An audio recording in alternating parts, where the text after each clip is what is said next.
Hello अनि नमस्ते मेरो रियाक्सन कम्पनीमा तपाईलाई स्वागत छ। म वसन्त सुवेदी। आज पनि नेपाली कथानक चलचित्र नरसिंहको ट्रेलर लिएर आइपुगेको छु। यही जेठ 9 गतेबाट प्रदर्शन आउन लागेको चलचित्र एक्सनले भरिएको छ। मैले ट्रेलर हेरिसकेँ। अब फेरि तपाईहरुसँग बसेर हेर्ने विचार गरेको छु। अन्तिमसम्म हेरेर साथ दिनु होला भन्दै ट्रेलर प्ले गर्छु है त।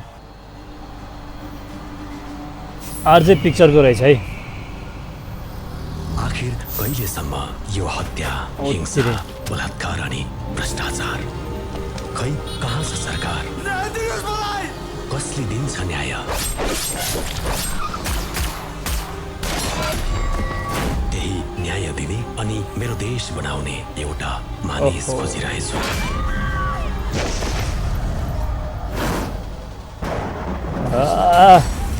सिटी बज्नु पर्ने हो कि यस्तो बेला त। हलमा त दामी बज्छ ल। बज्यो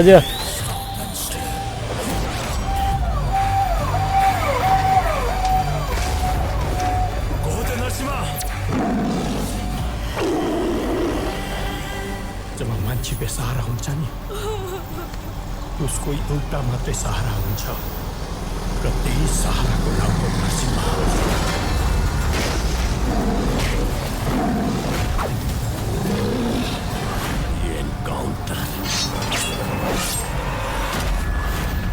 वाह, दामी देखायो, दामी देखायो। इन्काउन्टरै गर्ने भए सबभन्दा पहिले भ्रष्ट नेता र मन्त्रीहरूलाई गर्नुपर्छ।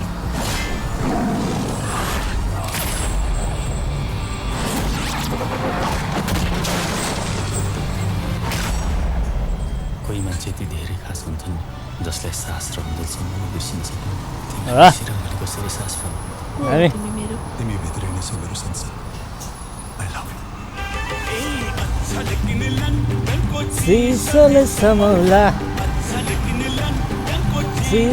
समौला अनि माया छुने बसन।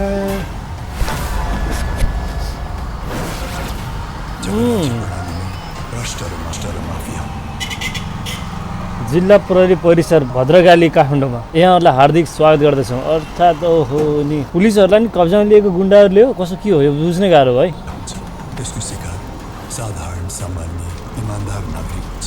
यही हो देशको दुर्दशा जुन हामी सबैले भोगिरहेका छौँ। ओके सही हो। आइन्दा मेरो फ्यामिलीलाई टच गरिस् भने यो पिस्तोलमा कति गोली छ त्यसको हिसाब म राख्दिनँ।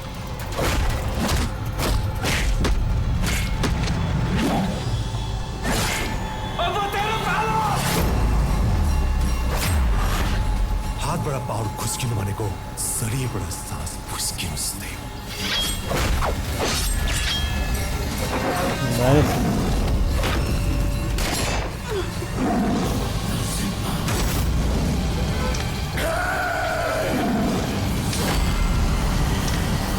जब अन्याय र अत्याचारले नाग्छ सीमा, गाउँदेखि सहरसम्म, सडकदेखि सिमानामा, भनेर देवतादेखि खलनायकसम्म पापी र भ्रष्टहरूलाई अन्त्य गर्न आइरहनेछु।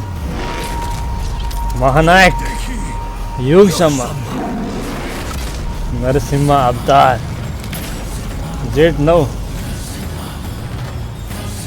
ओके फाइनली ट्रेलर हेरिसकेपछि मलाई चाहिँ एकदमै मन पर्यो किनकि राजेश हमाललाई एक्सनको रूपमा देखाएको छ। तपाईँ हामीले पनि प्रतीक्षा गरेको राजेश हमालबाट एक्सन आउनुपर्छ, फिल्ममा एक्सन आउनुपर्छ भनिरहेका थियौँ। वास्तवमा हामीले जे सोचेका थियौँ त्यही किसिमको भूमिकामा राजेश हमाललाई देख्न पाएका छौँ। मलाई लाग्छ राजेश हमालले एउटा करिबन 8 वर्षपछि फिल्ममा पुनरागमन गरेको जस्तो लाग्छ मलाई। स्टोरीले कसरी जोडेको छ फिल्मलाई थाहा छैन, तर एक्सनले भरिपूर्ण छ फिल्म। केही अलिकति गीतहरू पनि पुरानो गीतलाई पनि फिल्ममा चाहिँ समावेश गरेको छ। अक्षयले लन्डनको चिसोले समला अनि माया छेउमै बसन। ओके आउन माया छेउमै बसन हो कि यस्तै के छ गीत। मलाई लाग्छ यो गीतले पनि पुनः जन्म पाएको छ जस्तो लाग्छ मलाई। समयको अन्तरालपछि पुराना गीतहरूमा पनि एउटा एक किसिमको भावनात्मक तरिकाले मान्छेहरूमा टच भएको हुन्छ। त्यसले गर्दा पनि यो फिल्म हलसम्मै जानुहुनेछ। मलाई लाग्छ राजेश हमालको 7-8 वर्षपछि मात्र यो फिल्म बनेको हो। एक्सनमा मैले खोजेको थिएँ, तपाईँहरूले पनि पक्कै खोज्नु भएको थियो। एउटा नरसिंहको अवतारको रूपमा चाहिँ राजेश हमाललाई देखाउन खोजेको छु फिल्ममा। साँच्चीकै फिल्म अति नै राम्रो बनेको हुनुपर्छ है, मलाई त्यस्तो लाग्छ। तपाईँलाई के लाग्छ कस्तो लाग्छ कमेन्ट बक्समा कमेन्ट गर्नु होला। मन परेमा भिडियो लाइक अनि सब्स्क्राइब गरिदिनु होला भन्दै आजको मेरो रियाक्सन भिडियो यही सकिन्छ। हस्त नमस्कार, शुभ दिन।